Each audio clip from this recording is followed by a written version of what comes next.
Nama Makassar kembali menjadi sebutan sejak Perdana Menteri Datuk Seri Muhammad Najib Tun Razak berkunjung secara rasmi tahun lalu.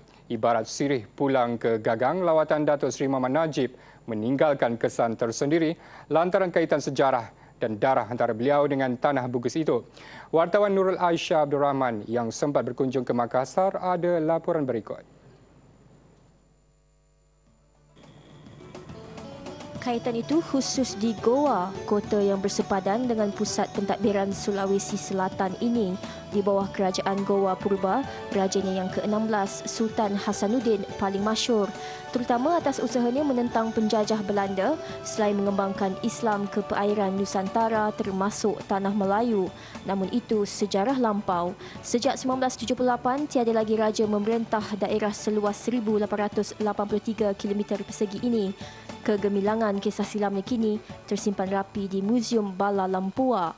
Di antaranya ada yang sudah masih tua, bahkan ada yang kita buat demi untuk melakukan satu perbandingan produk masa lalu dan masa kini, tapi tidak lepas daripada model dan nilainya itu sendiri.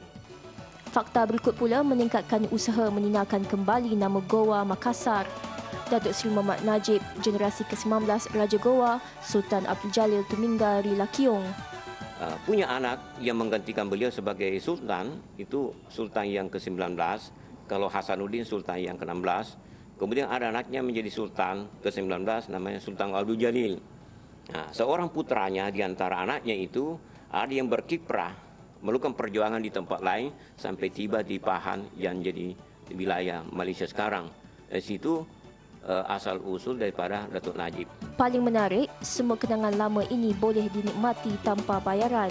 Sekadar sumbangan sekiranya mengenakan pakaian tradisional yang terdapat di sini.